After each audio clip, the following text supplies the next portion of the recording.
Hello, everyone. This is Betsy Wurzel, your host of Chatting with Betsy on Passionate World Talk Radio Network, a subsidiary of Global Media Network, LLC.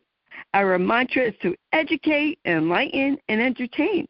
The views of the guest may not represent those of the host of the station. Folks, I am so excited about today's guest. We're going to have a great conversation. With me today is Denise Colette. She is founder of the Colette Technique Core Trauma Healing. She's a former restaurant owner. She had struggled with alcoholism. She created the Colette Technique from her quest for healing from her childhood trauma and addiction. Denise combined her education and knowledge in both Western and Eastern medicine to create the Colette Technique for core trauma healing.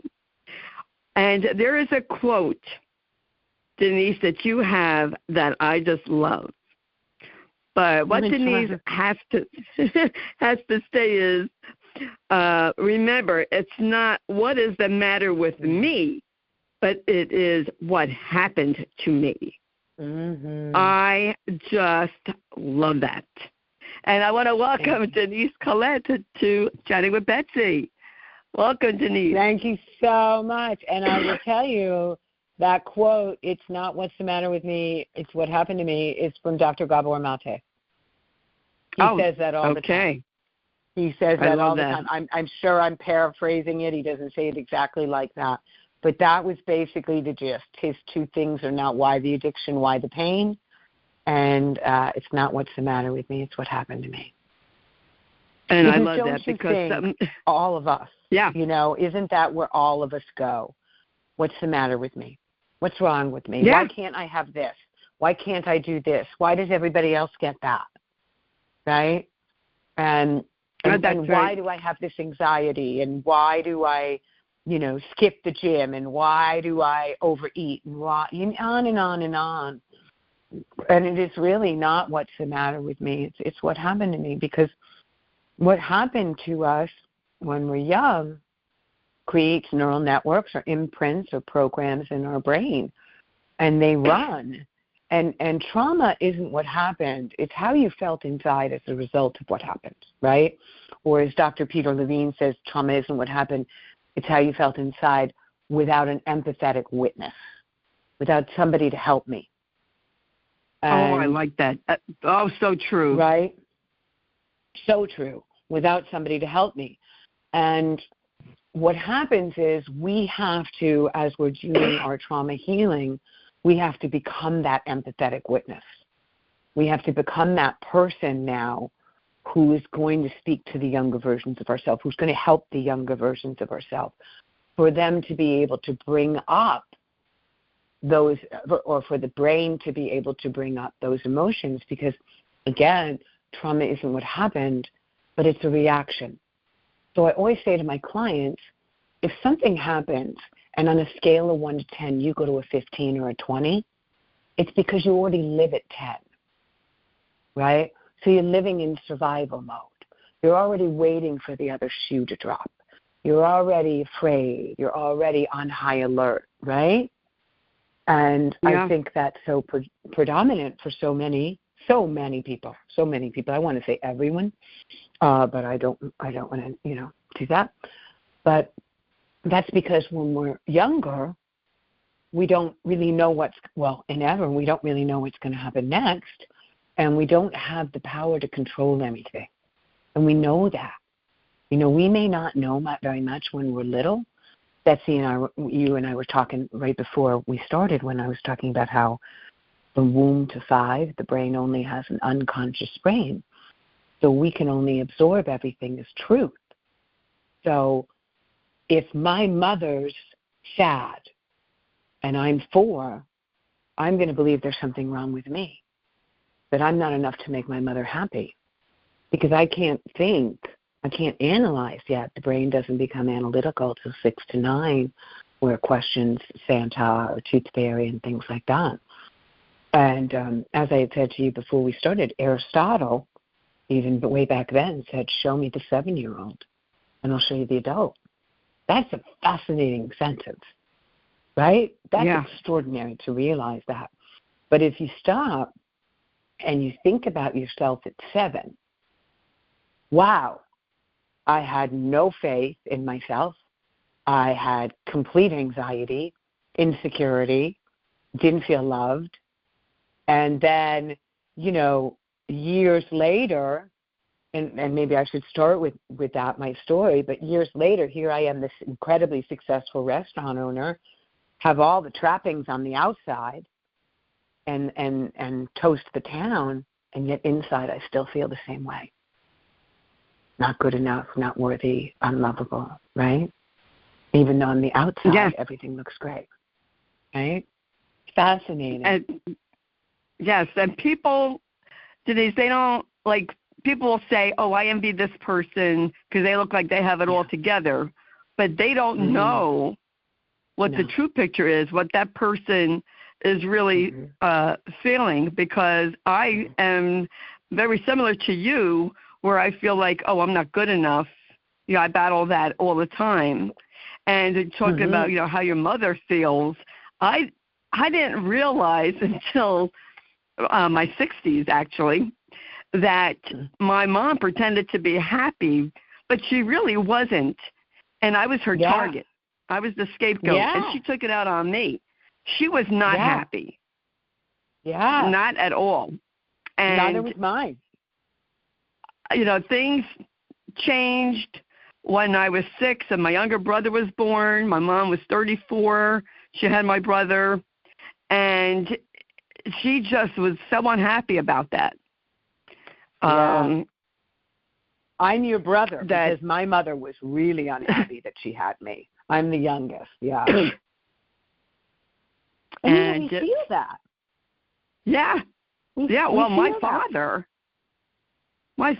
who was very emotionally abusive to us, he would tell my brother, your mom didn't want you. I did. She tried to kill you. She tried to get rid of you.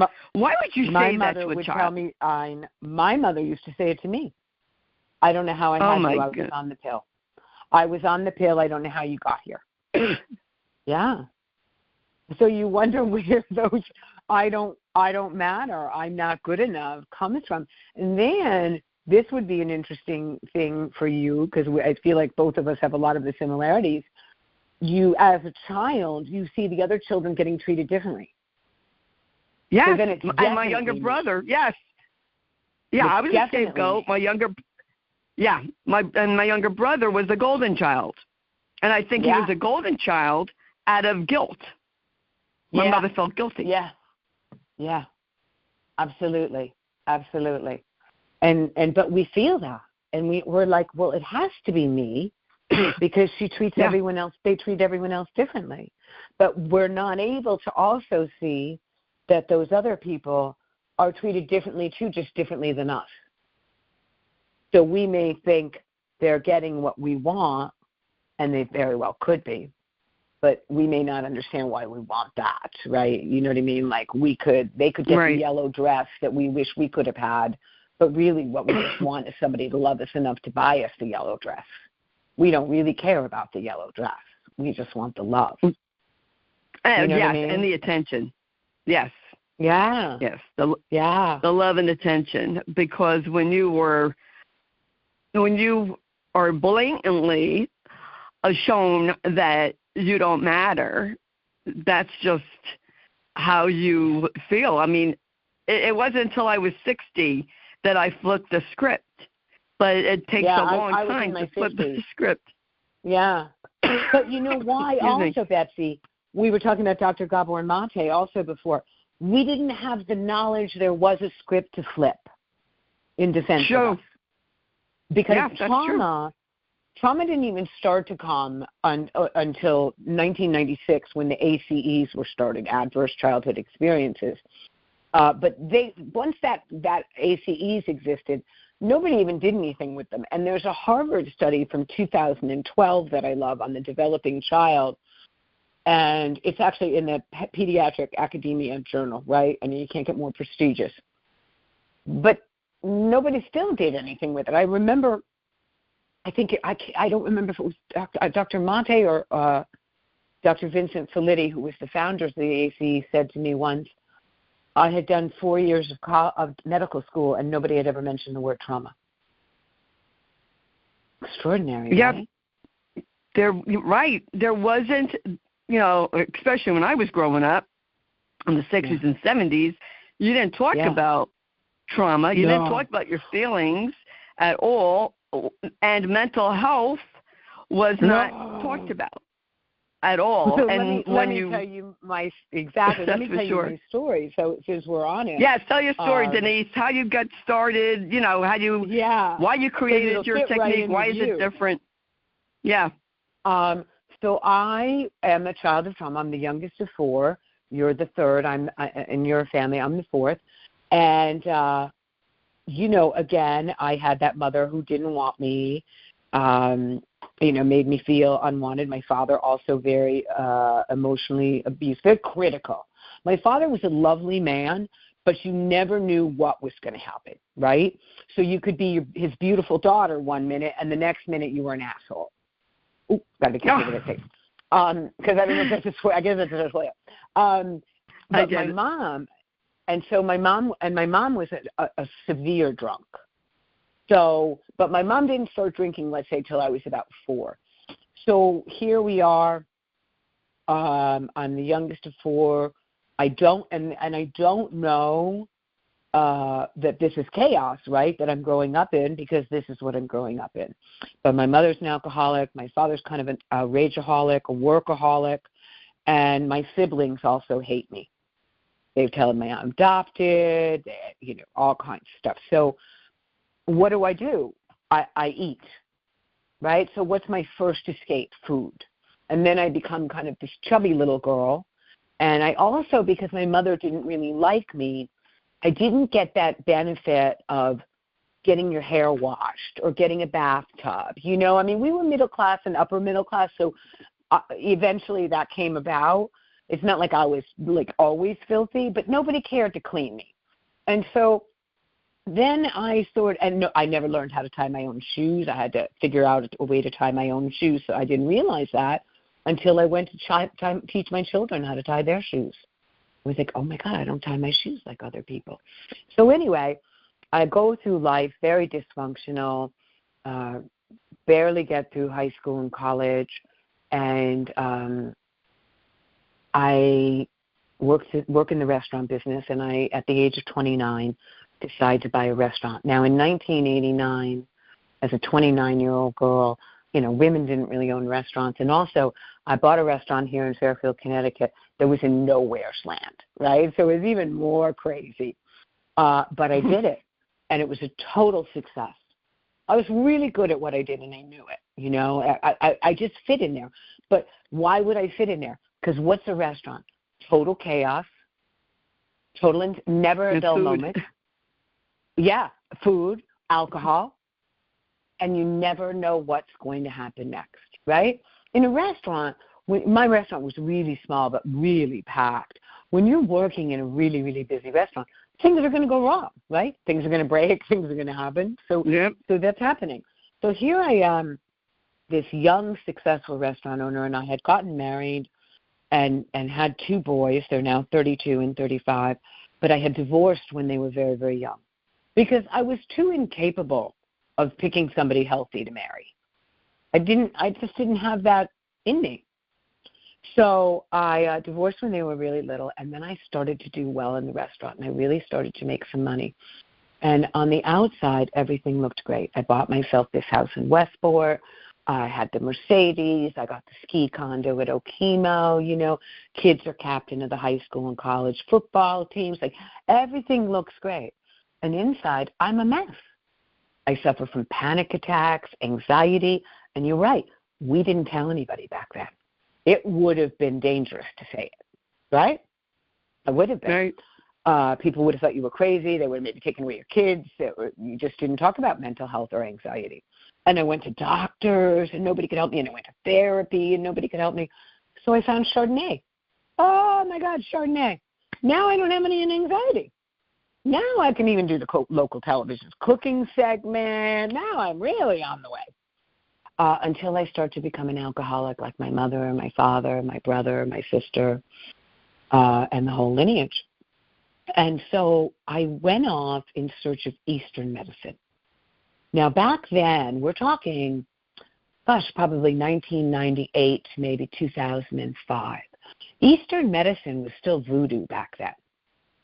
It was not like it is today. So, right? So even to study with famous people, you had to go to like the backwoods of Maine and the backwoods of Rhode Island, but I would go.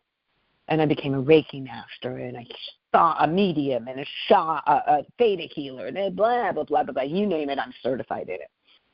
But I was never trying to become a healer. I just wanted to feel better. I just wanted to stop drinking. I had done AA. I had done a detox a couple of times, but nothing was working. And nobody had ever asked me about my childhood.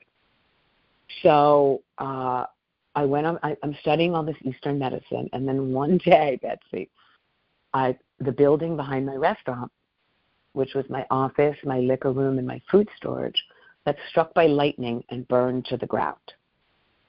Now, this is like 2007, yeah. We don't talk about divine intervention. Like, I don't have any clue that this is meant to be. I don't understand lightning. I don't understand anything. All I know is I have a building that's burned to the ground, and I have to build another one for zoning. So I built, because I was just going to make it a bigger parking lot. So I built this building. I could tell you story after story how that got built, magic. But when it was finished, it was the most beautiful thing I'd ever seen. And I didn't know what to do with it because I knew I couldn't put food and booze in it. So by that point, some of my friends are healers, and I was like, you know what? It's 2 floors. I said, why don't you guys, like, use the 2nd floor? Like, do your clients up there, just whatever. And within 2 months, I had the busiest wellness center in Fairfield County, and had no name, no furniture. I remember a magazine called me. I was driving in the car. A magazine called me called Natural Awakenings and said, hey, we heard you opened a wellness center. You know, because I had a great reputation in town. I owned this really successful restaurant. And I was like, I guess I did.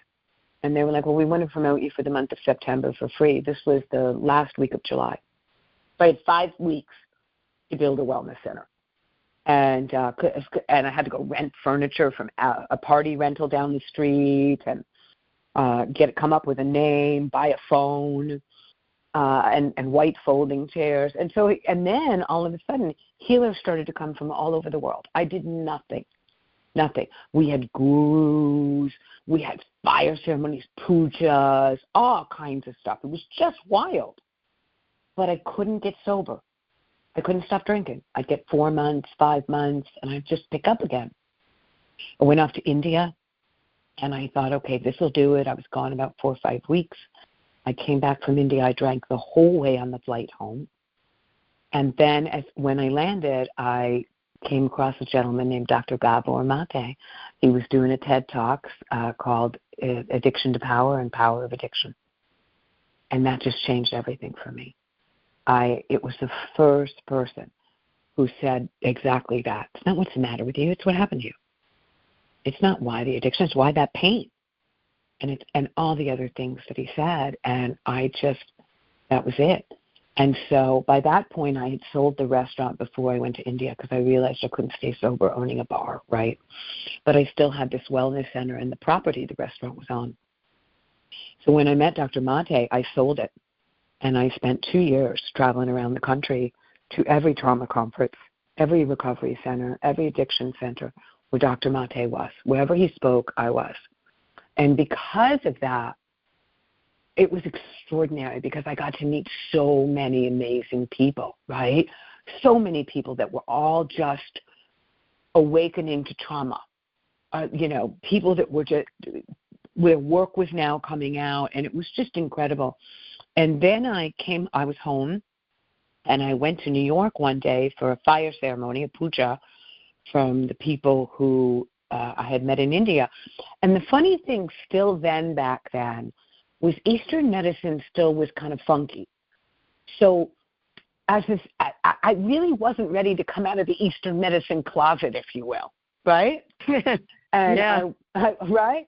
And I went to New York, and I had already gotten a lot of weird stuff because I owned this wellness center.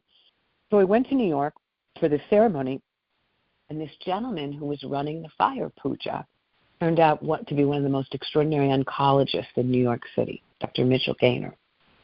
And I thought, well, wait a minute. If he can do it, then I can come out, right? He was beautiful, and he taught me a number of things about ceremony and also about healing cancer. And then he said, he asked me if I would give this woman a healing, and I gave this woman a healing. And she said, oh, my God, you've got to meet my friend. And her friend was Dr. Joe Dispenza. And again, back then, Dr. Joe was still up and coming, right? This is a long time ago. This is 12, 13 years ago.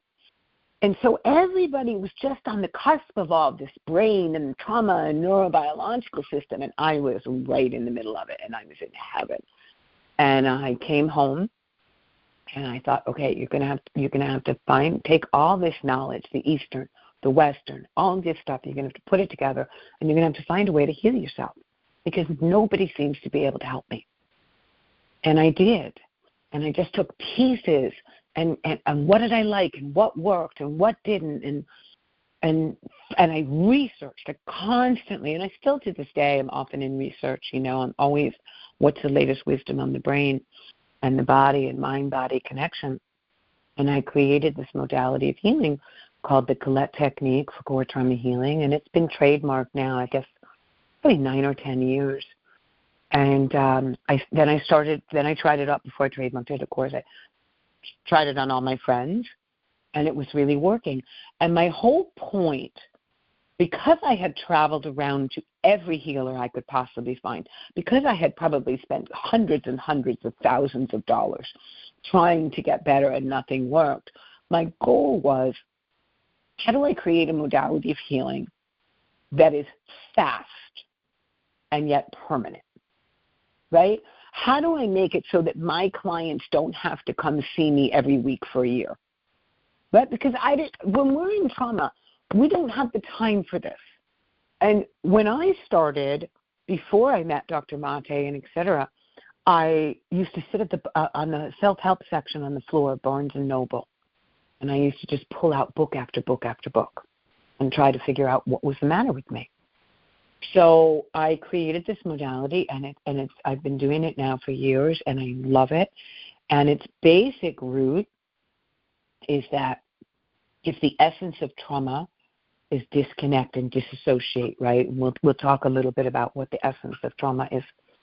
Then the only way to heal the trauma is to reconnect and reassociate. But we have to do it with the present-day self. Why? Because we need that empathetic witness. And we need an empathetic witness that is always going to be with us. And the only thing we can guarantee that's always going to be with us is us, right? So, that's true. Yeah. So let me talk about a couple of things so your listeners can kind of know, oh, okay, that's me. So one of the things that I love that you talked about, and if you could do this for me, if you could take your hands and if you could put them in front of you at the same level with your palms facing down, okay? Let's say your right hand is authenticity and your left hand is attachment, okay? So you're a little girl. Your right hand is authenticity. You're a little girl. You come downstairs. You're hoping you're going to have a happy day. And your father gives you my mother didn't want me, right? Okay, you're going to push. Now I want you to take your right hand of authenticity. You're going to push it down about an inch. You're going to push that authentic self down because you can't give up the attachment, and you know it. You don't know a lot, but you know these people feed you. You know these people live. You sleep here. You live here. So there's no place to go. And let's say that happens again. Let's push your right hand down another inch. And then let's say, another year goes by and a whole bunch of stuff like that happens again where you realize you're not good enough and I don't matter in this family. Now look at that separation between the right hand and the left, right? This is who we're going to marry. This is the relationships we'll go looking for. This kind of separation. where we will not give up the attachment and we will shove our authentic self down. So let's say we're dating somebody and he wants to eat Mexican food and we absolutely hate Mexican food. We'll go and do the Mexican food because we don't want to ruin it. And let's say we're married to somebody and he's being a real jerk on a Sunday, but we don't want to wreck the day because it's a Sunday, so we're not going to say anything. The exact relationship we're going to stay in through the rest of our lives until we change it. That's yeah. You get it? Yeah. No, I get it because yes, I've heard that, and I actually found myself in that situation. Yeah, me too. Me too. Yeah, you attract what your parents were without even realizing it. I think it's Harville Hendricks, but I'm not positive. I think it's Harville Hendricks who says we're going to marry or date one of our parents because the unconscious brain is always trying to get the healing that it never got. Yeah. And I think that's true. And to me, I always say, I think it's because my brain is always looking for the white picket fence, right, that I never saw. And so, yeah, exactly. And then let's go into the brain for a sec. Let's say right now a bear jumped out at you, okay? Your brain is going to say, oh, my God, there's a bear. It's going to send energy to your heart. Your heart's going to send energy back to your adrenal glands, which sit on top of your cortisol levels. Which sit on top of your kidneys. Your cortisol levels are going to rise, and you're going to be able to run. And if you fell and broke your ankle, you're still going to be able to get up and run, right? The way a mother can lift a car of a child. But what if you're a kid and you never know when the bear's coming home? What if you're a kid and you never know what kind of mood the bear's going to be in? You're going to activate in that survival mode every minute of the day. And that's when we're in constant hyper, right? And that's when we're in constant hypervigilance. Constant hypervigilance. And what is such an incredible predominant disease right now? Right? Adrenal fatigue. Yeah. Oh, my God, yes. Right? Adrenal fatigue. Yeah, I can relate to that. Absolutely. And then you'll probably love this one, too. So, fight or flee. Every human brain, every animal is programmed naturally to fight or flee. But as kids, where are we going to go and who are we going to fight with? So your brain has to reprogram itself because your brain is always going to program itself for survival, right? Healing and survival are the name of the brain. So your brain's going to reprogram itself into what we call freeze or fawn. Fawn is when I'll be the people pleaser. I'll put everybody's needs before mine. And freeze is when I'll disconnect and disassociate, right? So what would freeze be? Freeze could certainly be my alcohol, right? My Chardonnay. It could be YouTube. It could be social media. It could be workaholism. It could be just spacing out, procrastination. I'm incredibly ADHD, right? I can tune out instantly. It's all those programs. And as Harvard so beautifully says in their 2012 study, the coping mechanisms that we created, like survival mode, like freeze and fawn, like authenticity versus attachment, were vital.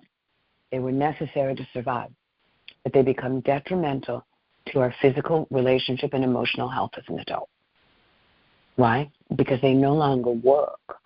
And there's a number of reasons for that. You can imagine adrenal fatigue and et cetera. But another one is that there's a part of our brain called the amygdala. And I kind of like to call the amygdala the trauma keeper, even though, that's not exactly what it is. But when we're little, and when we're anytime, and the hippocampus can do the same thing a little bit, but when there's too much trauma, there's too much yelling, there's too much fighting, there's too much screaming, there's too much hate at me, the amygdala suppresses or represses that trauma. It suppresses or represses that emotion, that memory, that belief, shoves it right down into the amygdala. You'll still react from it. You may not even remember it, but you'll still react from it. But at the same time, as soon as the amygdala begins to suppress, it also suppresses the immune system. And that's why we have this incredible rise of asthma, psoriasis, diabetes, Lyme, Epstein-Barr, COVID. Right? COVID just came and ran through the whole stressed-out world because everybody's immune systems were so weakened. And then it just made everybody's immune systems even weaker because everybody was terrified. Yes, So yes. it's all those things, right? And so it's all those I heard, things. I heard Dr. Maté talk about that, and women, mostly, predominantly, have more immune disorders because of being people pleasers and holding it all in. I'm thinking, no wonder why I have migraines and I have fibromyalgia and all this. I've been You got it. I just mentioned fibromyalgia, right? Yeah. Yeah. Exactly. And I've been suppressing all this. Yeah, exactly. And I used to get so sick all the time. Yeah. You don't realize it is. It's incredible because I realize now, and it's better late than never, folks. In my 60s, I'm 67. I realize now I'm 65. I read a room. Yeah. Okay. You bet. I learned to read the room. I learned to read people because I had to survive. What mood is my father in? Is he going to pick on me? Is my mother going to yell at me? What is going to be going on? And I realized how hypervigilant I was. That I always had anxiety, but, we didn't talk about it, so I didn't know it. But what brought it out was caregiving. What really brought it out in me. Yeah. And then learning all this stuff. I'm so glad. And for me, what brought it out was my kids. So when my kids reached the age that I was, so now my grandfather who was another drunk, had sexually abused me from the age of 4 to 5. But I had no memory of that until I was in my 50s. Isn't that extraordinary? But check this out. It is. But when I have 2 boys, when my children were little, I was terrified that somebody was going to sexually abuse them. Now listen, I live in Westport, Connecticut. It's probably one of the safest towns in the country. Do you know what I mean? It's just a little. Yeah. I was terrified. I drove my kids to school every day. I was afraid to put them on a bus. But I didn't know, and I remember my sisters used to be like, "What is the matter with you?" Because they weren't abused, right? They weren't abused.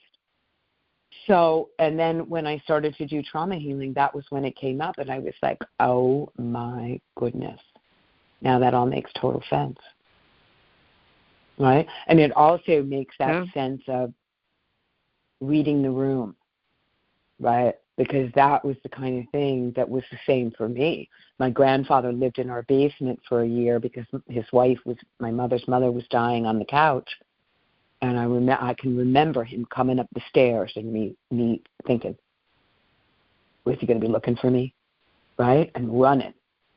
And there's such a catch-22 craziness to it all because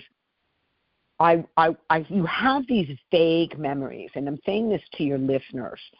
If you have these sort of vague memories, or as my clients often call them, these random pictures, right? I just always had this picture of my grandfather being in the hospital, being, let's say, 9 floors up, right? And he was dying. And all of us down in the parking lot in a station wagon while my mother was upstairs with him. And he came to the window and everybody was waving, kind of saying goodbye. And I remembered hating him. And I couldn't have been more than 5 or 6. But I remembered that. And I remember thinking, why did I hate Poppy so much? Everybody loved him. But that was why. And it's just extraordinary the way it works. And so I say that to your listeners because if you've got these sort of random thoughts or these random memories, don't be afraid to look at it. Like, that might sound really scary that I didn't understand that I had been abused by my grandfather until I was in my 50s. But just like you said, better late than never. At least that's gone. And that's the thing. We don't want to be afraid of what comes up. We want to be afraid of what we suppress. It's really the opposite. We want to let all this stuff come to the surface so we can clear it. And that's exactly what my work does. And that sounds incredible. And I just want to tell the listeners, I had a session with Denise back in August or September. Right. Yeah, I think September. Mm-hmm. And that really was eye-opening. And I remember in the session, what I saw was my dad yelling at me.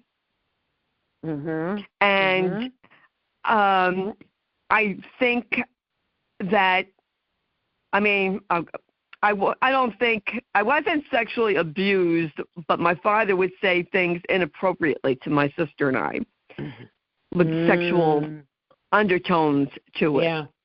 I think maybe I was shaken as a baby because I had 2 chiropractors ask me, have you been in a car accident? And I said, no, why? They said, because your neck looks like you had whiplash. I asked my mother, was I ever in a car accident?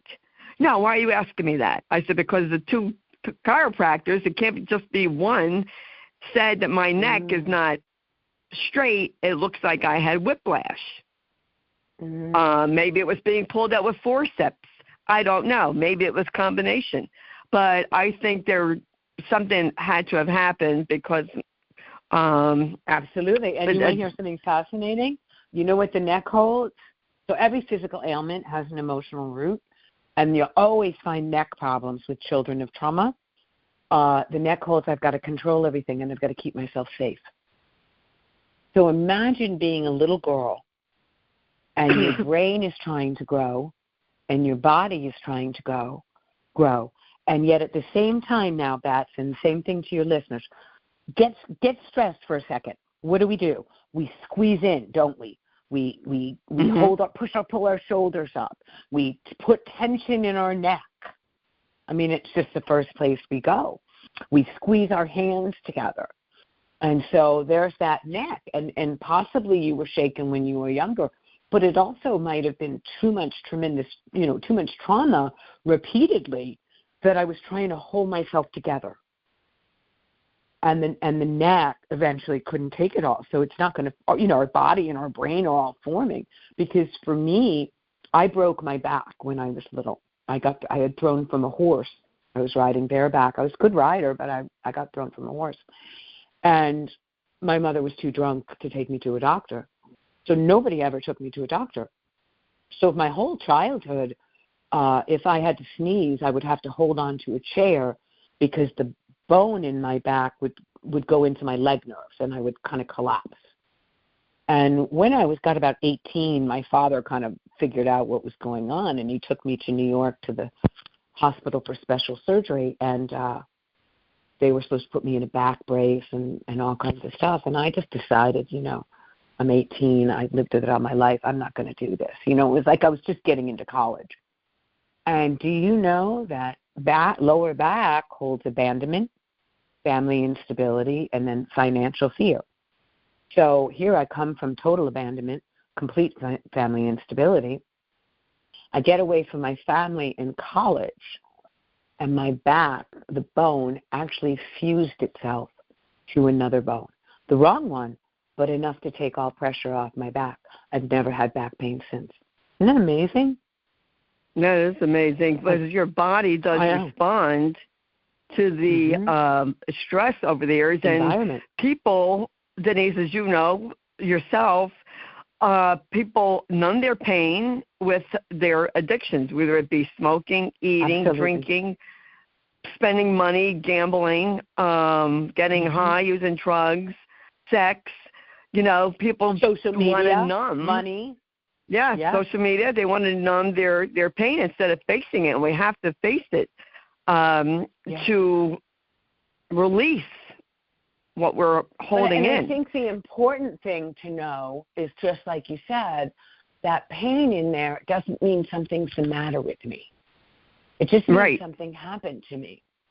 So let's just talk about the work for a second. And when you saw your father yelling at you, right?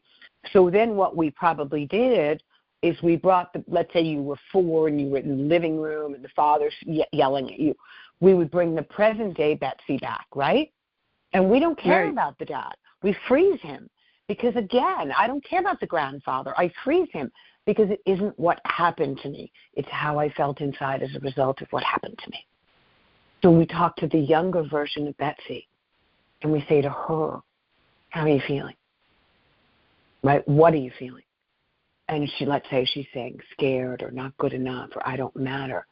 Then we recognize where the light bulb goes off is the way I treat me today.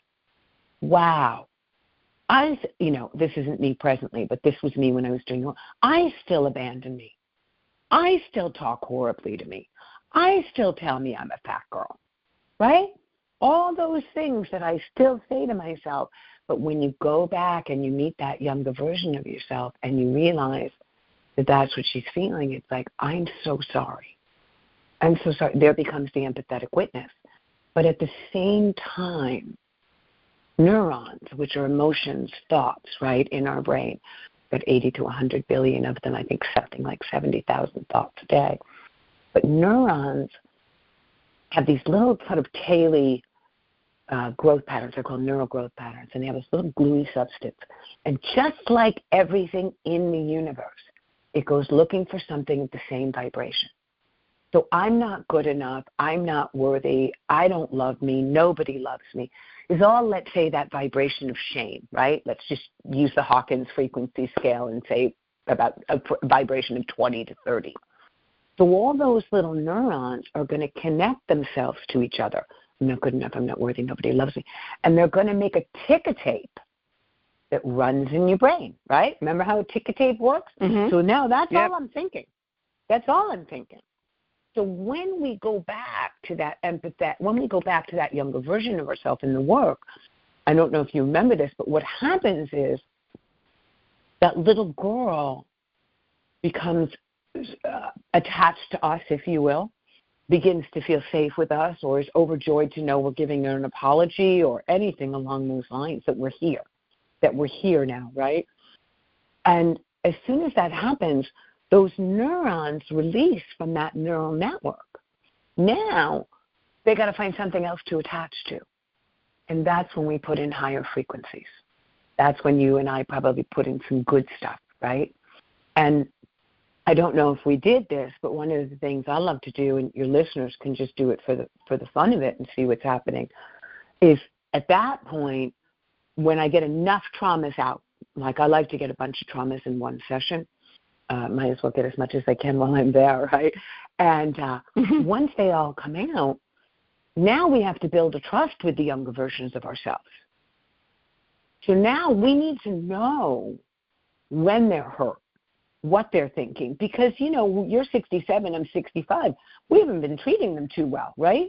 So now I need a signal from them. So I tell them, okay, here's what you're going to do.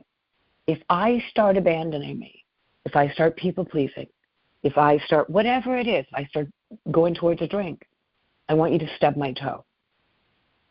When you stub my toe, I'll recognize that it's you, that it's a younger version of me. And I will make a promise to do something good for us by the end of the day. I'll recognize my behavior, right? And it won't just be in that one instant. Look at your behavior for the last couple days is what I always say. And all of a sudden, you'll recognize, oh, my God, I've been abandoning me. Oh, my gosh, I've been talking terrible to myself. And then once I acknowledge that, the younger versions of ourselves are happy. It isn't that I have to fix it immediately. It's that I'm literally acknowledging she exists and she feels this way. Nobody ever did that for us. And that changes everything. And then we go up in higher vibrations, we go up in higher frequencies, and then we're able to bring in self-love and all those beautiful things, and it absolutely changes the ticker tape, which is exactly what we need. And then in changing that ticker tape and changing the way that program runs, you'd be surprised how quickly our health will improve. Amazing. Amazing. I lived on bronchitis. I haven't had bronchitis in years, right? But it's just everything, because we can't ignore, and nor does science, which I love, we can't ignore mind-body connection. There's no separation. Well, that's true, and they're finding more and more about the mind-body connection. That is becoming very popular. Denise, as our time comes to an end, and I cannot believe how fast the time goes. I know. How can people connect with you to seek about hiring you to see, Sure. what you can, what you have to offer? You can always go to my website. It's DeniseColette.com. So it's DeniseColette.com. And on there also, if you have any curiosity about yourself and trauma, there is a video page. They're all free videos. They're about 1 minute to 3 minutes long, no more than that. I think there's 9 on addiction, 9 on relationships, and 9 on trauma. So you can kind of see where you do or do not fit in. So you can reach me on the website. You can always book through the website. And then you could always find me on Instagram too, Denise Colette Lamoureux, but you can find it through Denise Colette. Because sometimes I'm posting free classes. I like to try to do as much service as I can. So sometimes I'll do just some Zooms on trauma healing or things like that. And do you Zoom sessions with around the world? Oh, yeah. Everybody, Zoom, FaceTime, in person. It's a little bit of everything. I've got clients everywhere, which I love. Oh. Puts me together with people like you, right? Yeah, that's great to know because this is global internet station, so people around the world hearing this and they're interested, they can just go on your website and check you out and schedule. Yeah, please do. And I'll tell you, it's life-changing, right? And it's important that we recognize it and that we do it to the best that we can, because living the way I did, and maybe you feel the same way, all those years without that wisdom, right? Without that knowledge and without that healing, it wasn't good. It wasn't good. I didn't get the joy. I didn't get the peace. That. Yeah. And I think, I don't know if you said this on your show or when we were talking before, we were talking about some people, how they envy others, and we never know really what's going on in everybody else's lives. That envy is just your assumption that they have peace. Yeah. Right? Your assumption that because they have money, they're good, or because they have a great, because they look like they have a great marriage, they have love. We just, it's all inside. It's all an inside. Yeah, that's very true. So interesting talking to you, Denise. I love talking to you. Yeah, it's been great. I'm so happy we were able to do this. Thank you for having me. I really appreciate it. Oh, you are welcome. Thank you for coming on and sharing your story and what you do and all that you do for others. Folks, I had a session with Denise, and it helped me a lot. And I highly recommend going on her website, and all the information about Denise and how you can connect with Denise Colette will be in the blog that Jeannie White, who's the station manager, she writes. And so please read the blog. And I highly, highly recommend anyone to have a Zoom session with Denise Colette. And thank you, Beth. I just want to thank Lily Caldwell, who is CEO of Passion World Talk Radio, who makes this all possible. And I want to thank the listeners. Thanks for listening, subscribing, sharing. If you don't already subscribe to Chatting with Betsy, it is for free. I'm on Spreaker, Spotify, Amazon Music, Apple, just to name a few. Please share this show to help other people. That's why I'm here. That's why Denise is here. There are resources, and my show is about resources. I have people from all walks of life, and to help myself and others to have a better quality of life. And it's never too late to turn your life around. Never too late, to change. I started flipping my script at 60. I wish I didn't wait that long. I wish I knew now what I, knew 45 years ago or even 50. Yeah. But I'm thankful. But nobody did. You know what I mean? No, that's nobody true. did. Right? But so I'm thankful. It's not us being behind. Nobody did.